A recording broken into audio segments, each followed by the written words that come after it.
संस्थापकाय च धर्मस्य सर्वधर्मस्वरूपिणे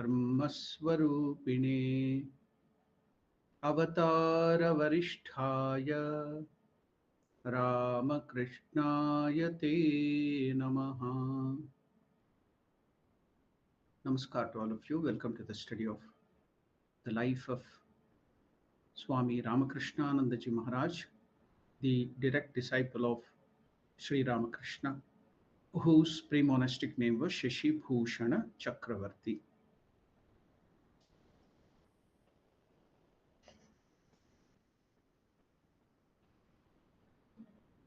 Swami Ramakrishna Ji Maharaj is telling, in spiritual life, where self-effort ends, self-surrender begins. A real monastic always surrenders himself to God and depends on his own self until we have the egotism or ego in us. We have to put in the self-effort to remove that and attain to the devotion at the feet of the Lord. So self-effort is a must. So to understand the relationship between self-effort and grace of God, how do grace of God descend on us? Is God partial to anybody? Not at all. Because in every human being, whether man or woman or poor or rich, any color, any caste, any creed, any religion, belonging to any country, it is the same Lord who is present in every human being. So how can he be partial to some? How can he be bad to some? Then God can be given the wrong quality, ignoble quality of being partial. Then God will not remain God at all if he is partial to somebody and impartial to somebody. So God is always showering his grace on everybody. Not one is bereft of that grace of the Lord.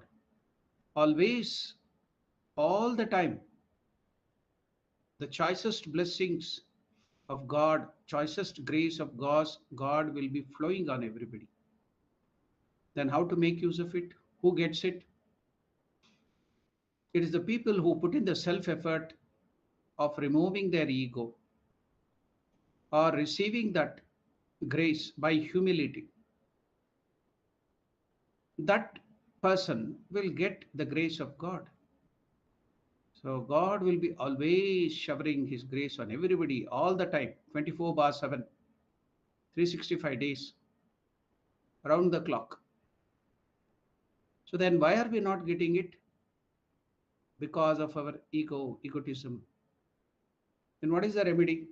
Self-effort to put in to get that grace of God. Humility. We have to be humble. The more humbler we are, the more humility you express in your life, not false humility, not show off, but real humility. God knows, God can understand your heart. Now there is a saying in Sanskrit, Samskrita Bhashayam, there is a saying, what is that? Vidya dadati vinayam. You think that the more you get education, the more you get degrees and master degrees, vidyabhyasa, the more you get information, then what is the sign that you are getting more educated? Vidya dadati vinayam. Your humility should increase in degrees as you get educated. as you get knowledge, more and more wisdom, you should get more humble and humble. Vidya dadati vinayam. How is that possible? Empty pot makes more noise. So half-baked knowledge, little knowledge gives you egotism. You think you have so many degrees, master degrees, PhD and postdoctorate, and so you become egoistic. Other people are not so educated like me. I am superior, superior than thou. So that attitude will come, then you are increasing your ego. The more ego, the more ego you get, then you are shutting the flow of grace of God to you.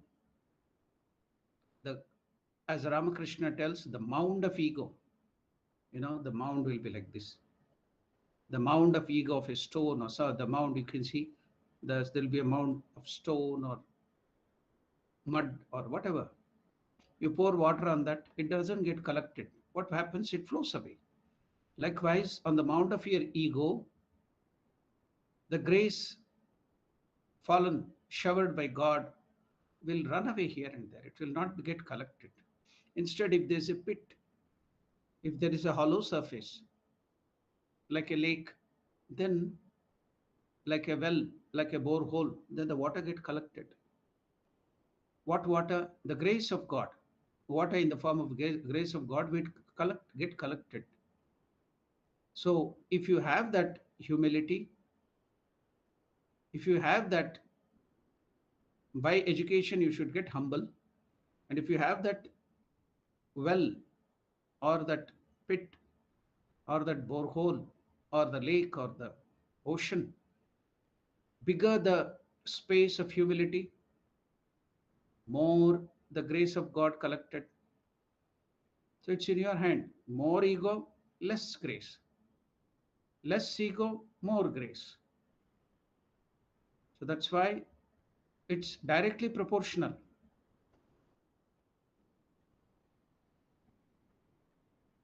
The receiving of the grace of God is directly proportional to the removal of your ego. So, you know what is the secret of devotion, religion, and everything? So, Vidya Dadati Vinayam. More education, more wisdom, more knowledge, you should get more Vinayata, humility, should become more humble. What happens? What happens by humility?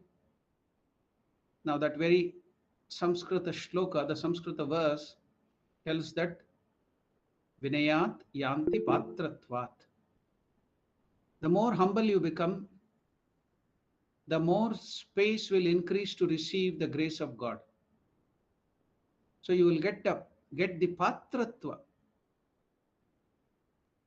You will become the adhikari to receive. You will become more eligible to receive grace of God. Vidya. Vidya dadati vinayam vinayat yanti patratvat. To receive more education, to receive more knowledge, the space becomes more.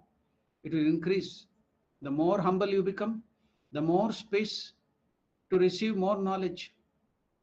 Then is there any proof that if we receive more knowledge, or if we have to get by knowledge, real knowledge, not half-baked knowledge, then we get humbler? Take the example of Newton, the great scientist. I think past 300 or 400 years, you can't find a much more greater scientist than Newton. You might have heard so many names of so many scientists, but every one of you know the name of Newton. Why? Because of humility. So once it so happened, somebody praised him. Oh, sir, you are so great. Why? Why am I great? You have so much of wisdom and knowledge. Who told I am having a lot of wisdom? My knowledge is very little.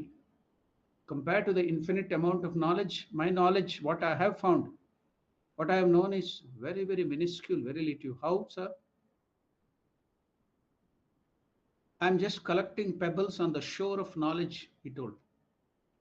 I'm just collecting pebbles, pebbles bigger than the sand granules on the seashore, on the riverbed, or anything. You can go and see a little away from the sand beach, little upper. If you come, bigger than the sand will be the pebble. So Newton is telling, I have not even touched the source, the knowledge that is the ocean, the sea. I'm just collecting some pebbles on the shore of knowledge. That's all the knowledge I have got. I have not even touched the sea.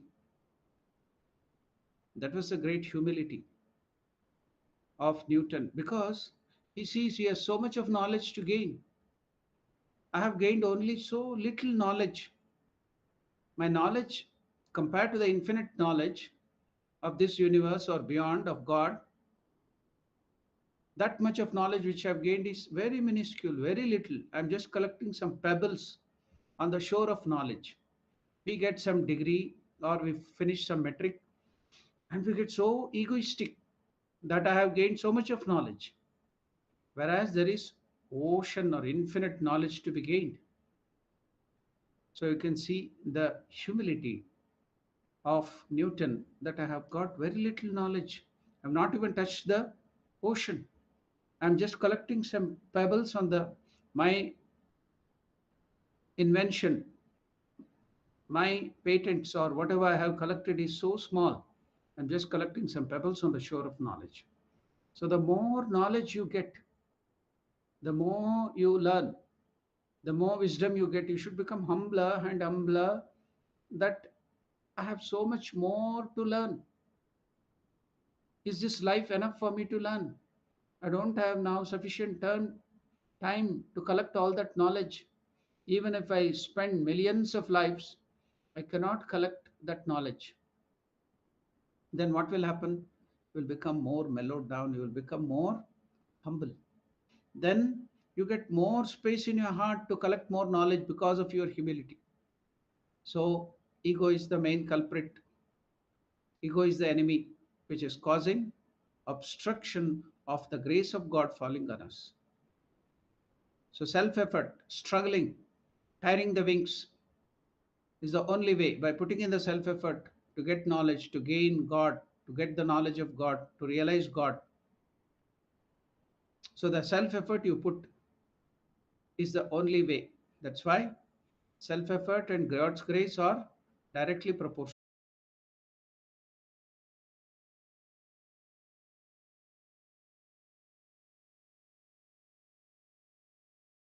Lord, then the Lord will carry you to wherever you want. So in spiritual life, where self effort ends, self surrender begins. A real monastic always surrenders himself to God and depends on his own self. Yeah, depends on his own self means not ego, but it is the true self, pure consciousness, the Atman, Atma Shraddha, the Paramatman, Parabrahman is our true self. So that self depends on his own self. He will not depend upon physically or psychologically or emotionally. No self dependence upon anybody. Or make yourself think that without you the world will not run. Both the things. You should not be dependent upon anybody. If you think that the whole world or your family or your wife or husband or your children or your father and mother cannot survive without you, then that is also a type of attachment. Sense of agency and sense of enjoyership both are troubling us. So here, no dependency is not depending upon anybody or anything physically, psychologically, mentally, emotionally is called detachment. Real detachment is not just shunning or hating somebody and running away from somebody. You may be with all the people. You may be wearing the best ornaments. You may be sitting on a throne. You may be the emperor, but you are not attached to the throne or people or the position or the money or wealth which is there. So you are only dependent upon your soul, yourself. And what is that? The Paramatman, Parabrahman. That is detachment. On the contrary, a beggar will not have anything. So is he detached? Not at all. He'll be attached to his own begging bowl, his dirty bag and dirty cloth. And the place he sits for begging, he will be attached to that. He may be intensely attached to the begging bowl. So don't think that a beggar is detached and the rich man or the king is attached. It may be obvious. So real attachment is you be in midst of everything, in the midst of the family, just like the Holy Mother Sharda Devi. She was in the midst of mad people, the family which was so much attached to wealth. Some people were to be admitted to the lunatic asylum. They were with her.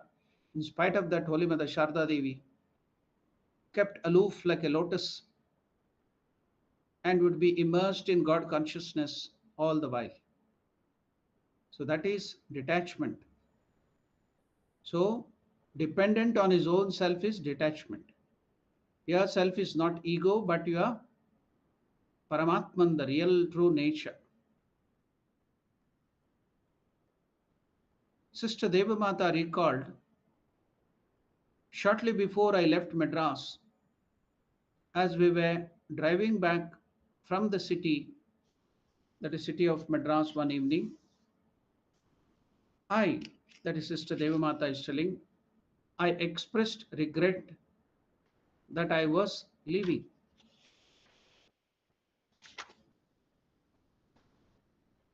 When he had so few to help him. When Ramakrishna Anandaji Maharaj had very few people to help him there in that new land in Madras, and Devamata was leaving him, so she expressed that she was regretting that she was leaving the Madras monastery in spite of less people being there to help Ramakrishna Anandaji, when he had so few to help him. Now, what was the answer by Swami Ramakrishna Anandaji? The answer that came was direct and uncompromising. What was the answer? Swami Ramakrishna Anandaji replied, I do not need anyone to help me. I do not need anyone to help me. I am all full of God. I do not need anyone to help me. I am all full of God. What need have I to do? What need have I of anyone else?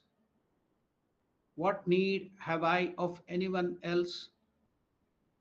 If He sends people to help me, if the Lord sends people to help me, I am satisfied. If the Lord does not send, I am satisfied. I know that whatever He sends is for my own good, and He is the best thing for me. So, being an instrument in the hand of Lord, suppose the pen you have, you are the master, and the pen is the instrument. If the pen starts writing what you want, what the hands of the master writes, then the pen will be called an instrument and it will be used by that master very well. But from today, if the instrument called pen or pencil wants to write something else other than what the master wants to write, it will be writing something, it will be writing in the different direction. What will the master do? He will simply throw away that pen and take another instrument which will obey or write whatever he wants. Likewise, if we are egoistic, if we are egotistic, adamant and want to do something else other than the will of the Lord, then the Lord will not make us this instrument. He will he throw that instrument away. That's what it is happening. Why do we suffer in life?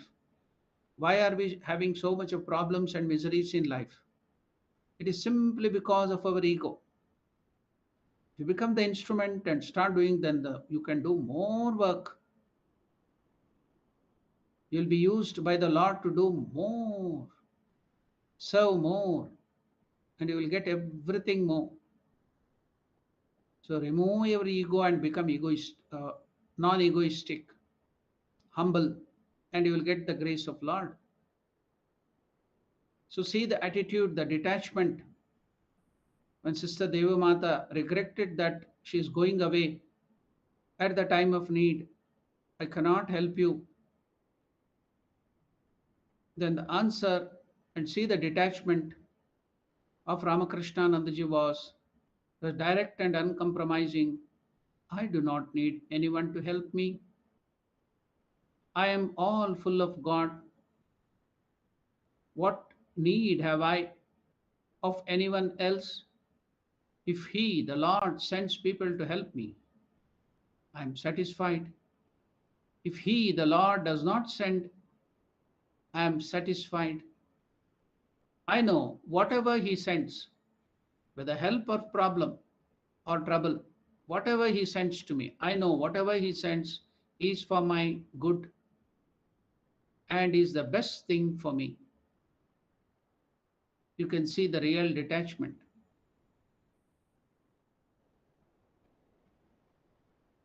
I just want to give you another example. I heard it from my senior monk, and I also started using that beautiful example in my life. When I came to Johannesburg, now the managing committee members, they all started telling, Swamiji, now you have to lead us. You have to be our leader. We will follow you, give us direction. Then I told, no, you are doing wonderful work. Why should I lead you? You are already doing wonderful work. I will be with you, that's all. And I will also join you in the work. What is there to lead? You are already doing wonderful work. Then I gave the example which my elderly sadhu gave me. What is Ramakrishna order, Sangha? What is Ramakrishna mission like? So that senior Swamiji told me, and I told that to our people in the managing committee in Johannesburg when I first came. Our Ramakrishna order or Sangha is like a bus without the driver. So the company had built a vehicle. There was no need of the driver. With the artificial intelligence, the bus or the vehicle can drive itself, decide itself where to go, where to stop, to the destination or whatever. But the people who would get into the bus started getting afraid of seeing no driver there. So just to remove their fear, so they made a steering, they made a seat for the driver in its proper place, and they hired drivers to come and sit there. So in the interview to hire the driver, what was told to him? So you will get all the salary of the driver. We are just putting you there, making you sit holding the steering. Just you have to act as if you are driving. The vehicle or the bus will drive itself. You have to just sit on that chair of the driver and hold the steering. Just act as if you are driving, putting in the gear, pressing the accelerator, pressing the brake and clutch. But it will be doing all. So you just hold the steering and sit there and act as if you are driving. Don't do anything on yourself with your intelligence. You have to just sit and hold the steering. The bus will do the rest. The driver who had come to the interview was very happy. Told, no driving, no work, just to sit and hold the steering, no responsibility. Isn't it a wonderful job? And I will get all the salary. He was very happy. So first few days he was the happiest man on the earth. But you see, the ego will not keep quiet. It wants to do something. He started thinking it's so boring, just holding the steering, doing nothing. One fine day he decided, no, today I will drive. I will not allow the bus to drive, I will drive.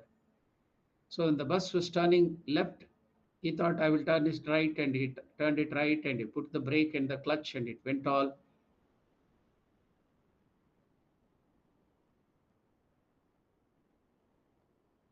It became topsy turvy. There was an accident, and people were hurt in the bus. There was an accident. Now the driver was removed from the job. What did we tell you? We told you strictly that you should not do anything, not drive the vehicle, just hold the steering and sit there. But you started using your intelligence and see there was an accident, so you are fired. So, like that, our Ramakrishna order or Ramakrishna mission is like that driverless, leaderless machinery or the vehicle which takes all the devotees, including me or the monks or who think they are the leaders, to their destination, that is God realization. So, what are we to do here? Sit in the position and keep quiet and watch everything. Support them, do your work, do your bit of work. That's all. Don't do anything. The Lord is doing everything. Ramakrishna, Mother Sharda Devi, Vivekananda, they are doing everything. You just be an instrument in the hands and you'll do a wonderful job. You use your puny intellect and ego and go to do something, will disturb the whole system. So just be an instrument in the hand of the Lord. That's what I told that story. Whom am I to lead? The Lord is leading you. I'll be just an instrument in the hands of the Lord, becoming egoless, becoming detached and only attached to the Lord and depending upon the self, that is the Lord, I can do better work.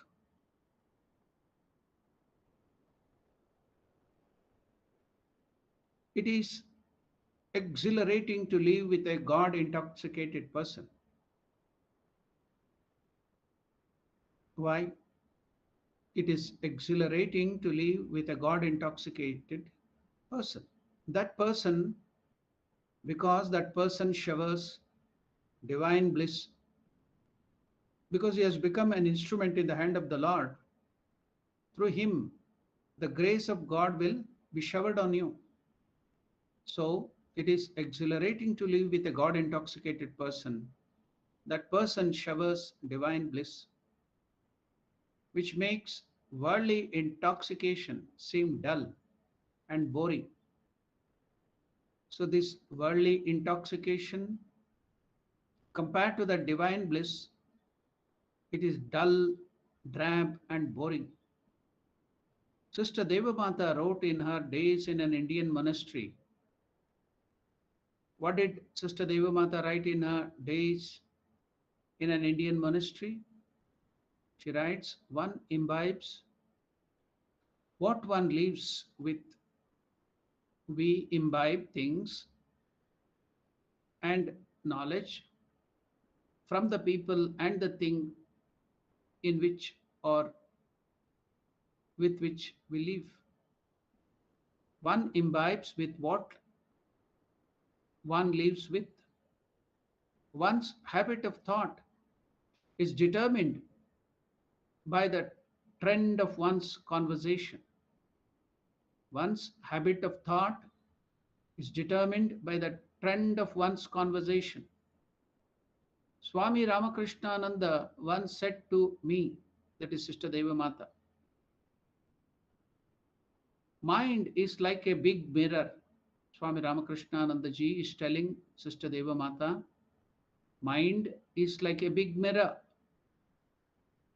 which gives a perfect reflection, but which has been so thickly covered with dirt because of the impurity, which has been so thickly covered with dirt that nothing can be seen in it.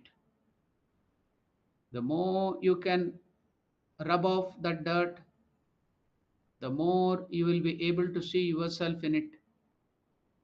That is what which is meant by you cannot get God realization by your self effort. That means God is always there within you in full infinity or perfection. Complete He is there. You need not discover, need not invent something new or getting something new. The light of God, the knowledge of God is already there. Then why are we not getting it? Because of the impurity covering our mirror, the mind.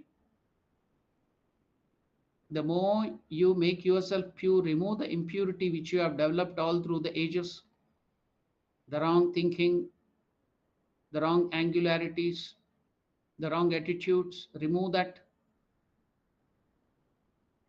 Then you see, the more you clean, remove the veil of ignorance from your mind, from your heart, then nothing new. God manifests there. He's already there. Was there no light in the lantern? Yes, there is light burning. Then what happened? Why are we not seeing the light outside? Because the glass case covering that lantern is full of soot, carbon. So what is the remedy? Remove, clean that carbon or that soot covered glass covering, and then something, does it require something for that light to be manifested? It is already there. Only the soot has to be removed. The impurity of your mind, the ego, if you remove, automatically God is there. It will start manifesting. It was not something new. So it's already there within you. What is obstructing it? Your ego. You have infinite joy, you have infinite knowledge. But what is obstructing? Our ego. The dirt, the impurity of your mind, the lust, the anger, the hatred, the greed, the jealousy, Arishad Varga, they are our enemies.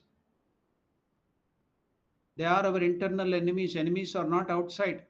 You think there are the outside people are your enemies, the father, mother, the husband, the wife, the children, the subordinate, the boss, the people around you are your enemies. Not at all. You are the enemy.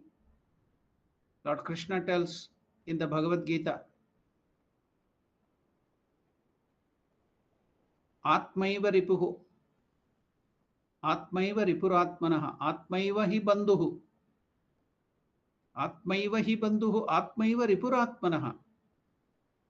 Your mind itself is your friend.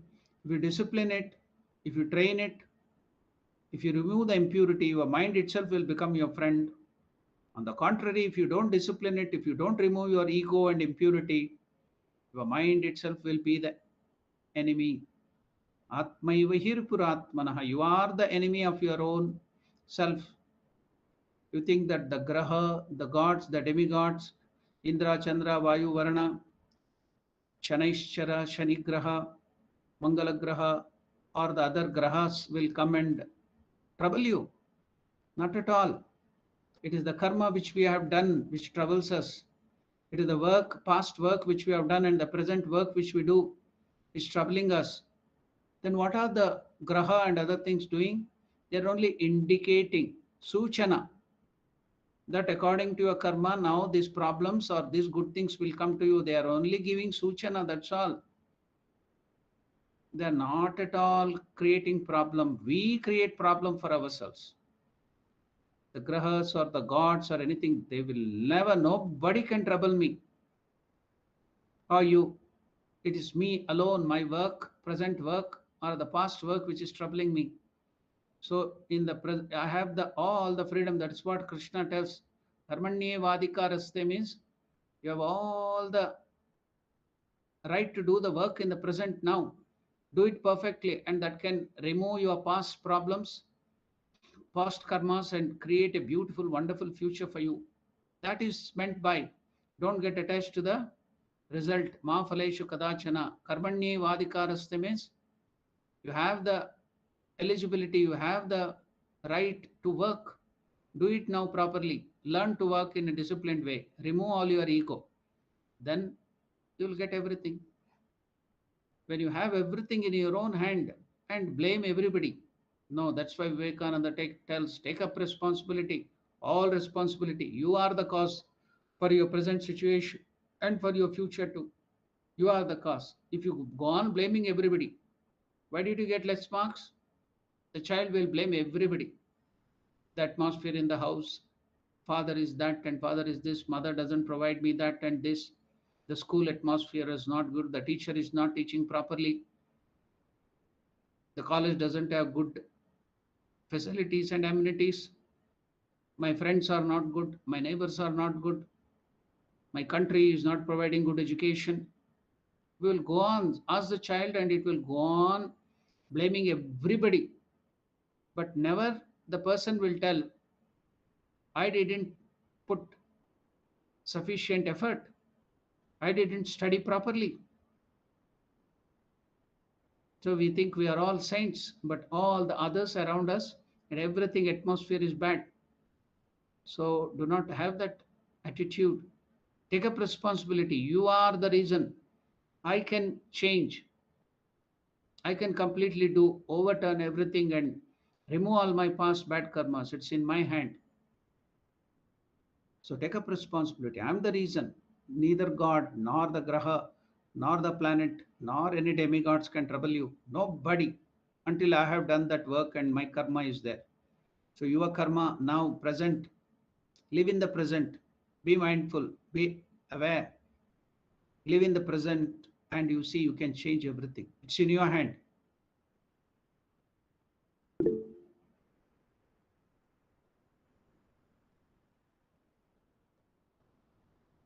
So that's why Swami Ramakrishna is telling, mind is like a big mirror which gives a perfect reflection, but which has been so thickly covered with dirt and nothing can be seen in it. The more you can rub off that dirt, the more you will be able to see yourself in it. If you go stand in front of the mirror and complain against the mirror that you are not, I'm so beautiful, you are showing me ugly, I'm foolish. Because the mirror reflects what I am. Perfectly it reflects me. And if I complain, oh, I was more beautiful, the mirror is doing the wrong thing, change the mirror. I'm the rank fool on this earth if I blame the mirror. So mind is like a big mirror which gives a perfect reflection, but which has been so thickly covered with the dirt that nothing can be seen in it. The more you can rub off the dirt, the more you will be able to see yourself in it. So what is the remedy? The more you can remove the least speck of dust, the more you can get a perfect image of your true self. That is the Lord who resides in us. And what is the dirt that hides the image of Lord who is within us? Selfish desires. All the internal enemies. What is that? Kama, Krodha, Mada, Matsarya, Moha, Lobha. All six enemies are lurking inside, and you are finding enemies all outside. No, enemies are not outside, they are within you. See, you may be having the best of the road, you may be having the best of the shoes, then you can walk wonderfully well. If you have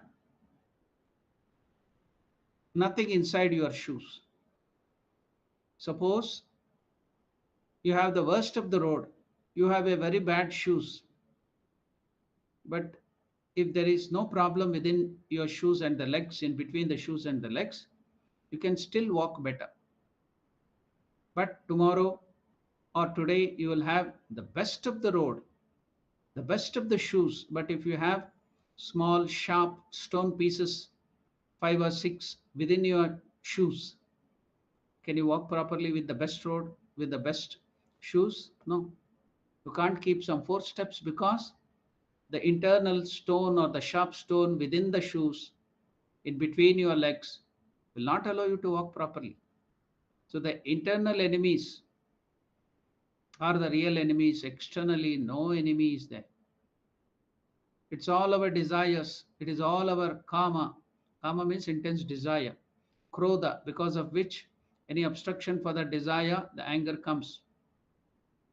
If you are allowed to get that enjoyment, your desires fulfilled, then greed will come to have more. Moha, attachment to that.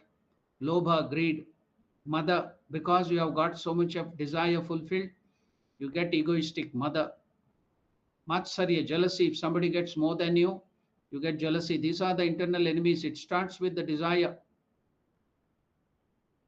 ध्यायते विषयान् पुंसः संगस्तेषु उपजायते संगात् संजायते कामः कामात् क्रोधो विजायते क्रोधात् भवति स्मृतिविभ्रमः स्मृतिभ्रंशात् बुद्धिनाशात् प्रणश्यति. Lord Krishna tells in the second chapter how desires can destroy you. Pranashyati. All the other six things, the enemies which are within you are your enemies, real enemies. No enemies found outside. No God can trouble you. No ghost can trouble you. It's all your internal enemies which are troubling you, which are within your mind, within your heart. The more you can remove the least speck of dust, the more you can get a perfect image of your true self. That is God within you. What is the dirt that hides the image? Selfish desires. Kama. Selfish desires are the culprit. He is the culprit. What is the dirt that hides the image? Selfish desire. Be free from every selfish desire. What about unselfish desires? They are very good. Helping others, being very cordial to others, trying to remove the problem of others, giving more knowledge to others. That is unselfish desire. That's very good. What is the problem? Selfish desires. Be free from every selfish desire. That is being free from all selfish desire. That is purity. Purity means singleness. Ramakrishna Anandaji is telling. Be free from every selfish desire. That is purity. Purity means singleness. Desire is a very dangerous thing. Desire is the most dangerous, very dangerous thing. Sometimes we think we have killed all selfish desire, but somewhere in our mind there lingers some remnant. And as far as and as a and as from a spark left in the corner of the hearth, it may trigger a big fire. And as from a spark left in the corner of the hearth may come again a big fire. So out of that small remnant may spring a huge fire of desire. Leo Tolstoy's one of the stories, a spark neglected burns the house. We used to read in childhood. A spark neglected burns the house. The story of Ivan and Gabriel. So in that Leo Tolstoy story, a spark neglected burns the house. Even the smallest desire within your heart can burn you, destroy you. But somewhere in the mind there lingers some remnant, and as from a spark left in the corner of the hearth may come again a big fire. So out of that small remnant may spring a huge fire of desire. You know, in our childhood or even in the college days, they would be teaching the story of Yayati. Yayati was a king, and he was married to the daughter of Shukracharya, the guru of the demons, Asuras. Then he was also married to the demon king's daughter. So now this daughter of the Shukracharya got jealous because he was not looking, concentrating, focusing only on her, but he was also giving his mind because of his desires to other queens too. So she complained to the father, Shukracharya, the great saint of the demons, the great guru of the demons, Shukracharya. So he got upset and cursed him, Yayati. What did he curse? You'll become an old man and you cannot enjoy the sensual things because I'm cursing you to become old. Your youth is gone. You can't enjoy now your sensual desires. So the person, the king, became very upset. He's already enjoyed so much. He's a king, he's an emperor. He has so many queens, he has so many wealth, everything he has enjoyed. Maybe in this middle age, he got this sharper or the curse from his father in law, Shukracharya, that you will become old, very old, and you can't enjoy your sensual desires. They became upset and started sitting there and worrying. The young son of this Yayati saw his father struggling. He was very devoted to his father. You know, in India, the devotion to father and mother is respected very much, and people are too much respected. Sorry, the father and mother are respected by the children. That is what we teach. We are taught from our childhood. Nowadays, because of the modern education and so many other influences, it may be reducing, but it is still there. We have seen, I have seen even now, the child not marrying. Why? Because to look after the aged father and mother. And after the both father and mother passed away, he did for many years the last rites and other things, taking their ashes to Ganga, doing the pilgrimage, doing the puja. He concentrated on that. I have seen so many children, not one, not two. They're dedicated to the service of the father and mother. Even after their death, while they were living, when they were old, they literally carry them to all the pilgrimages. They do so much of service. And when we see the modern day, the Father's Day and Mother's Day, on the day of Mother's Day, they go to the old age home, give one rose, and wish her happy Mother's Day or Father's Day, and sit there and watching your mobile. When you come to watch and talk to your mother, all of you will come wish, and afterwards they are busy in their mobiles or laptop and other things. The mother has to sit there, and the next day they are gone. It's a mockery. But there is no. We have to encourage them. Okay, celebrate Mother's Day and Father's Day because you don't do that all the other days. At least this day you can do that. But it's a mockery of the respect to our mother and father.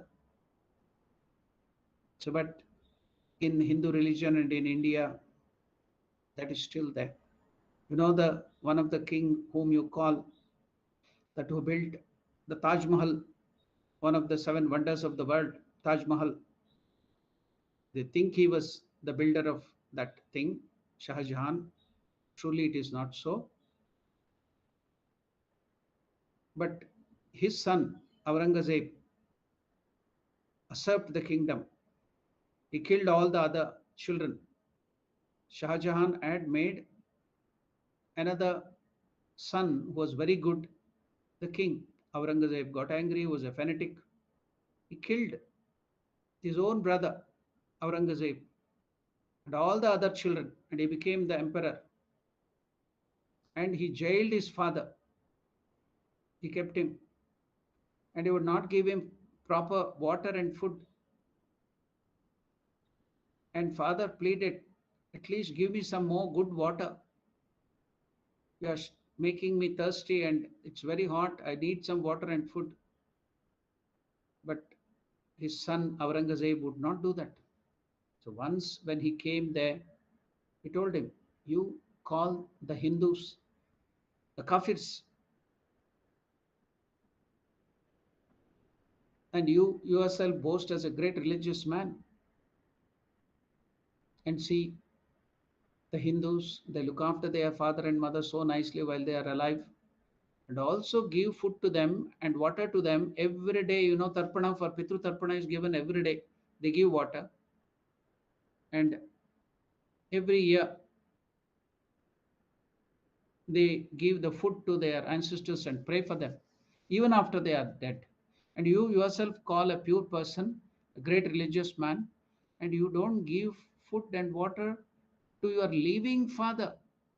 And you call yourself a very great religious man, whereas the Hindus, whom you call the kafirs, they're not only looking after their parents very nicely while they are alive, but they give food and water to them even after death, all through their life. They do the shraddha, the Pitru Paksha. You see how devotedly they will be giving food and water and doing the puja of their ancestors. This way, the words, it is recorded in the chronicle, or the not chronicle, the gazettes of the Mughal period. It is recorded. It is not my hearsay, it is recorded statement.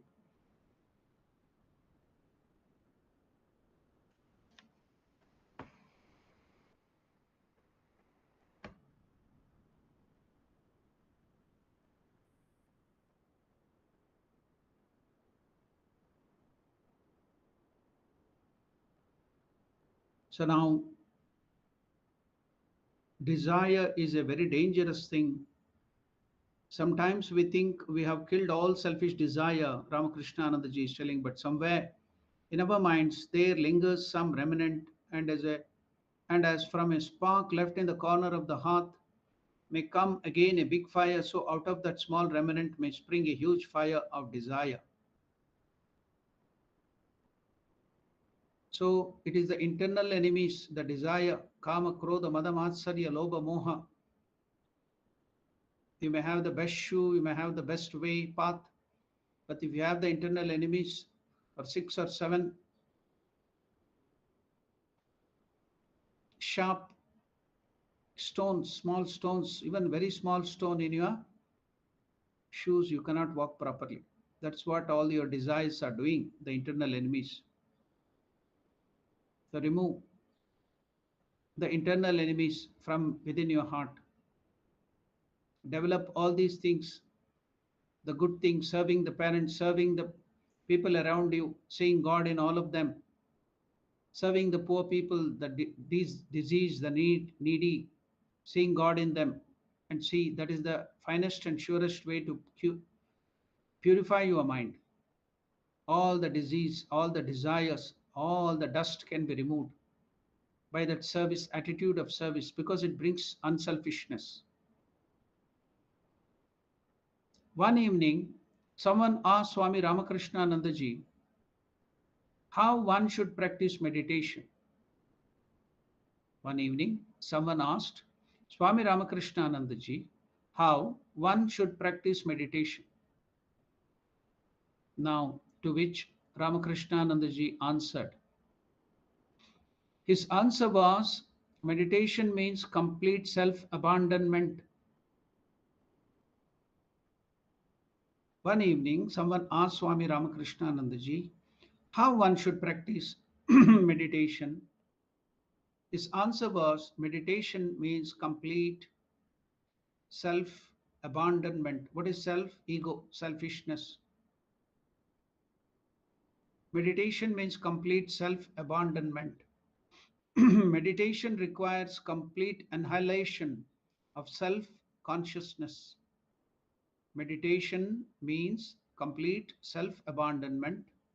Meditation requires complete annihilation of self consciousness. You know that before a great light, lesser light disappears. Ramakrishna Nandaji is explaining about meditation. What is meditation? First, he told meditation means complete self abandonment. Meditation requires complete annihilation of self consciousness. Then, further, he is continuing. You know that before a great light, a bigger light, lesser light disappears.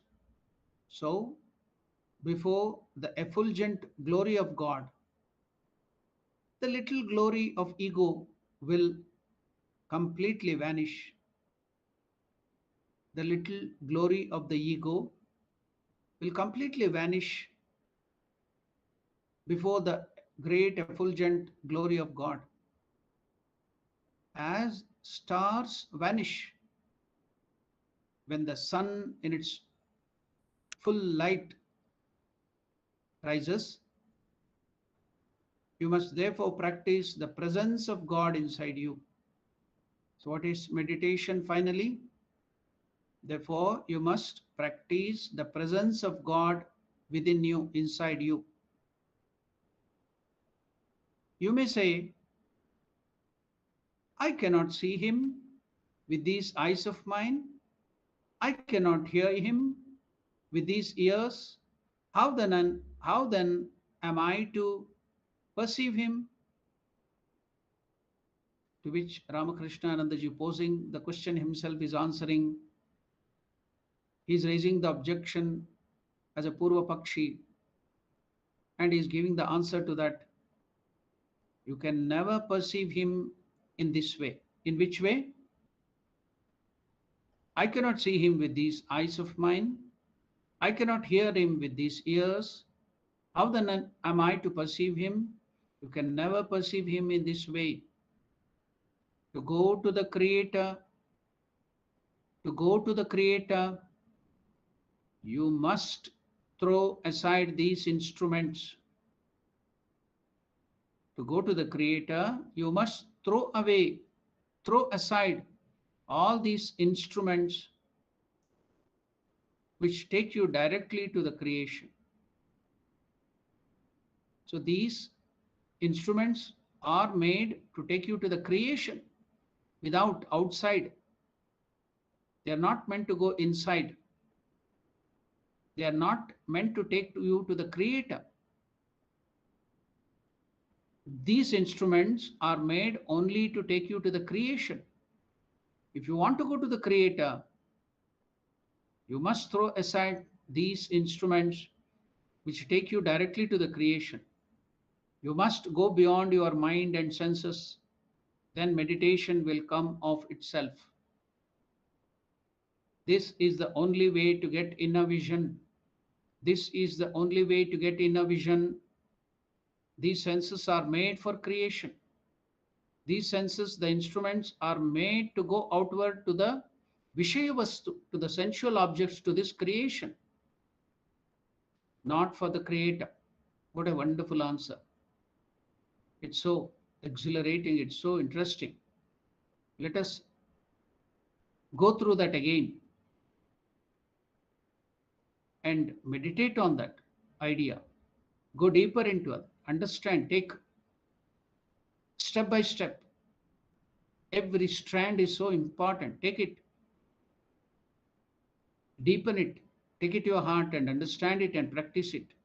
One evening, somebody asked Swami Ramakrishna Nandaji how one should practice meditation. Swami Ramakrishna Nandaji's answer was, meditation means complete self-abandonment. Meditation requires complete annihilation of self-consciousness. You know that before a great light, lesser lights disappear. So before the effulgent glory of God,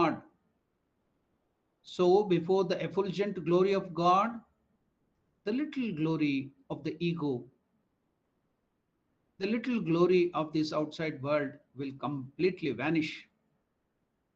How? In which way? As stars, the light of the stars and the moon, as stars vanish when the blazing sun rises.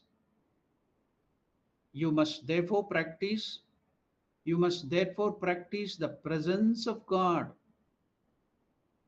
You must therefore practice the presence of God inside you. But you may object, you may say, I cannot see him with these eyes of mine. I cannot hear him with these ears. How then am I to perceive him? You can never perceive him in this way. To go to the Creator, you must throw aside these instruments. Why? which takes you directly to the creation, the outer things, the sensual objects. So you must go beyond your mind and senses. You must go beyond your mind and senses. Then meditation will come of itself. This is the only way to get inner vision. These senses are made for creation, not for the creator. These senses are made for creation, not for the creator. Any example, any statements from the scripture? Yes, Katopanishad. Lord Yama, the king of death, the god of death, is giving this knowledge of the self to Nachiketa, his disciple.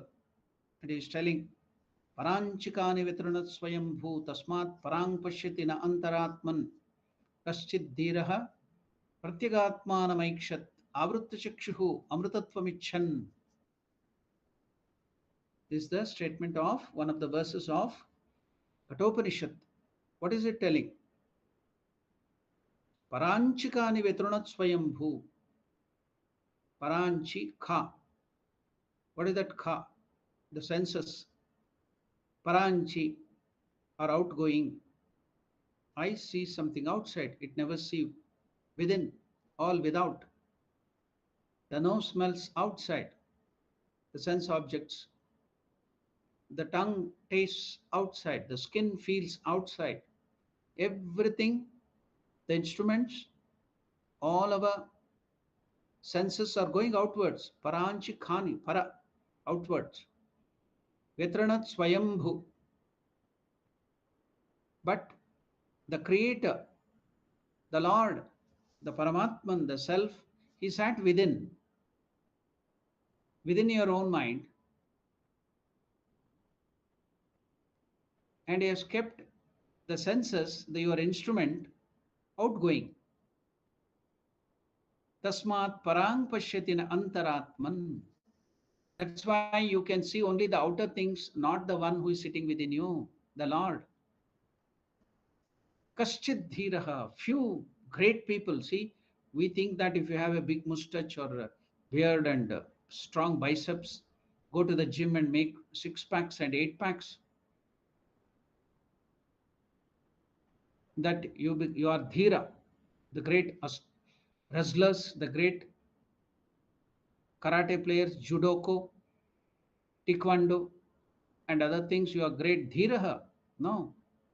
Our rishis and Upanishads are calling the people who are turning this outgoing instrument within and meditating on God, trying to realize God, they are called dhiraha. The gluttons who are eating so much and becoming strong and going to the gym and working out and fighting and getting the gold medals are not called dhiraha. Who can kill hundreds of people, no, they are not called dhiraha. Yeah, kaschit dhiraha pratyagatmanamaikshat. Pratyag Atma, the Lord, the Atman, the Paramatman who is sitting inside, Pratyag Atman. Kaschid dhiraha pratyagatmanam aikshat. Avrutta chakshuhu amrutatvam icchan. So one of the instrument it is given here, Avrutta chakshuhu. Chakshu means eyes.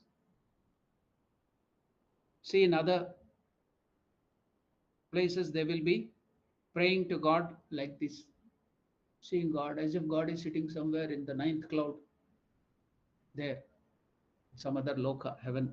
So you will pray like this. And some people will pray like this. God will put something to your hands.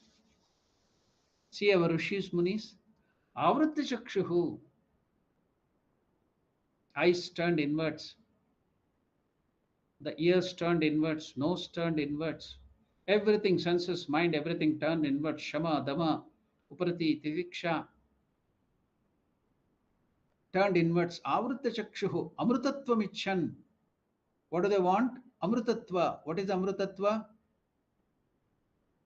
Immortality. You are the children of immortality. Immortality is your birthright, and it is within you. You are that Amritatvam icchan, desirous of immortality. That is what Kathopanishad tells. But the Indriyas are outgoing, kept outside. So you are searching here and there the Lord, but you have lost him inside. Just like I told you the story of one great guru. He was searching for the needle outside his hut. Some of his students came to help him. Oh Gurudeva, what are you searching? I'm searching for the needle lost. We will also help you. They all started searching outside the hut. They searched and searched. All the disciples came, some other people too. Others also came to help him. They searched and searched for hours. They couldn't find. There's a saying in English, searching the needle in the haystack. They couldn't find. Then finally came to the Acharya, please, oh Acharya, we've searched so much, all of us, so many hundreds have now come and searching, we couldn't find the needle. Where did you lose it? Then the Guru told, I lost it in the hut. My God, then what was all the effort we put in searching outside? Instead of searching inside the hut, you made us search outside. Why did you do that, Gurudeva? Because there was no light inside, the light was outside. Oh, we thought, Gurudeva, you are the most intelligent person, you are behaving so foolishly. Isn't that all of you are doing the same thing? What is that, Gurudeva? You have lost God within, you have lost joy, infinite joy within, and you are searching outside. Aren't you all of you doing the same foolish thing? I wanted to teach the lesson. So we are all our indriyas are kept outgoing, searching outside for joy, but the real joy, avruta chakshu. No, the Lord is sitting inside. What a beautiful plan, you see, master plan. He's sitting inside and keeping all our instrument going outside. Never will you find him, never will you search. So few people, avrita chakshu, invert, go within, reverse everything, reverse all the indriya inside and you will find him. In the railway, in India, there are a lot of railway traveling is there. Here in South Africa, very rarely. So the example cannot be understood even then. I'll try to explain it. In the railway, they were traveling days together. They have to travel maybe 2, 3 days. So 2 nights or 3 nights you have to spend there or even more sometimes. So a rich man was sitting on one of the seat and in front there was a robber. That was his job. He's a thief and he goes on robbing the travelers. So this thief, he will act like a gentleman, sit there and watch all the activities of the rich people there in the train and rob them. So this thief was watching him the whole day. He he counts the money in the daytime and he looks, checks the jewels, the gold, the diamond, everything with him the daytime. The thief was very, very happy. I can steal everything in the night. And after that, he keeps safely. And in the night, when this person is asleep, or when the rich man goes to the toilet or the bathroom, he wants to steal, and the thief starts searching everything of his luggage. He tried for so many days, he couldn't find those money and jewel. On the last day, when their destination came and they were about to get down, he pleaded, I'm the most expert thief. I have stolen everybody's. Never have I missed a chance. But today I failed. I couldn't steal you. I'm a thief. He agreed everything. But I beg you, please, this is a failure in my life as a thief. So I beg you, please tell where did you hide it? I couldn't. I tried my level best for 7 days and I couldn't. 7 nights I couldn't get. Please tell. Then that rich man told, you may be the best thief, but I am the best rich man who can escape from the thief. Please tell, where did you hide it? Yes, I will tell you. When You would go to the bathroom in the night before sleep. I know you are the thief, you are going to steal from me. Wherever I keep, you can steal. You are an expert thief. What I did was, I hid all the jewels and the money under your own pillow or in your bag when you go to the toilet. And in the morning again, when you go to the toilet, I would take it back from there. And you will search the whole night in my luggage, or whenever I go, the whole luggage will be searched. You will not find it. You will never search in your luggage, in your pillow. So I kept hid it in your pillow and or in your luggage. So you will search only mine. Likewise, we are all, our mind is the greatest thief, which is misleading us. All our instruments are misleading us to search for joy and knowledge outside. Whereas the Lord, the infinite joy, infinite bliss, infinite knowledge, immortality, infinite existence, immortality is sitting within. And you are fooled. We are all fooled. Every day we are searching, just like Shankaracharya told, we are all doing that foolish job of searching for the joy, for the knowledge, for God outside while he's sitting inside.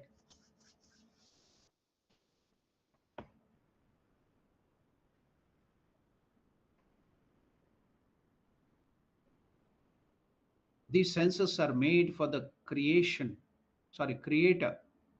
These senses are made for the creation, not for the creator. So go within. That is meditation. Avruta chakshuha amrutatvamichan.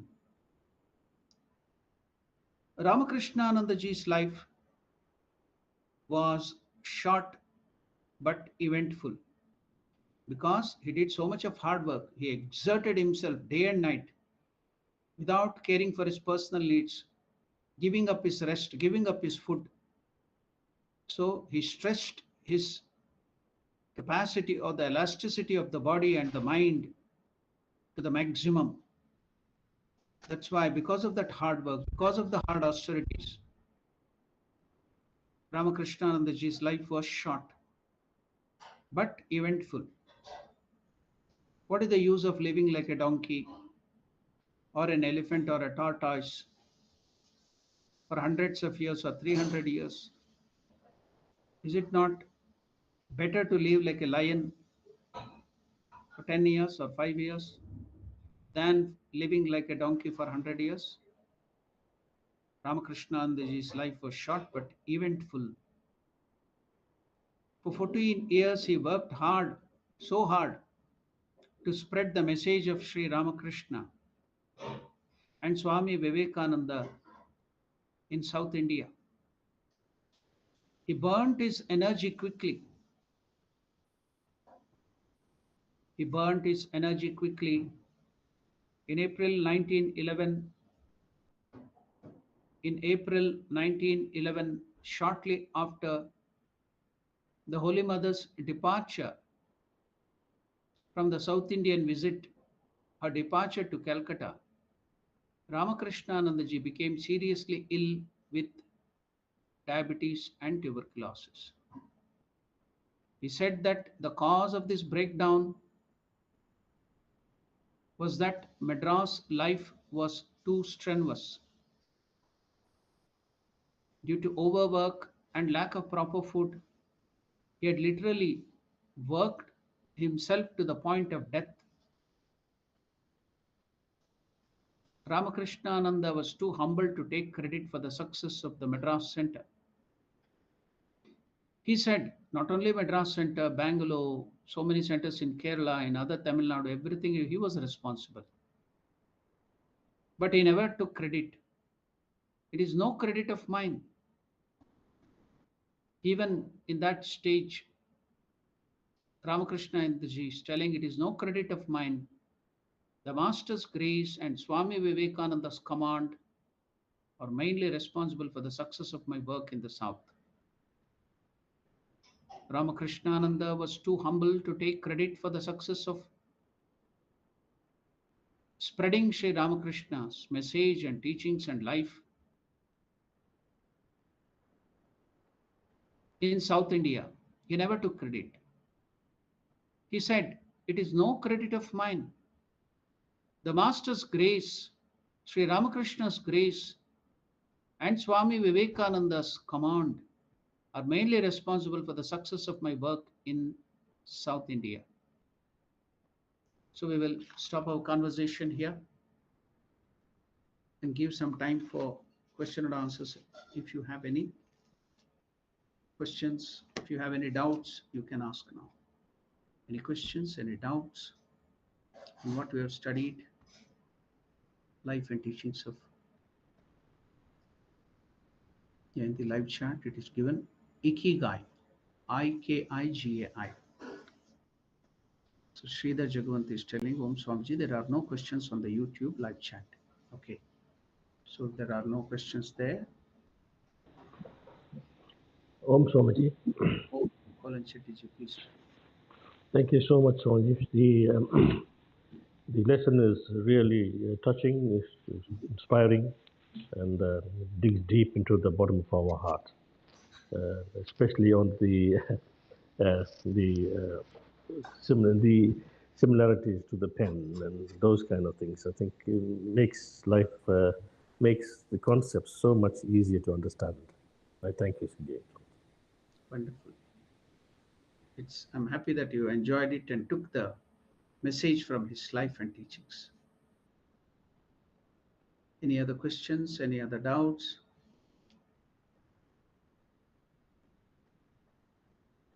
If there are no questions or doubts, then we can conclude with the prayer.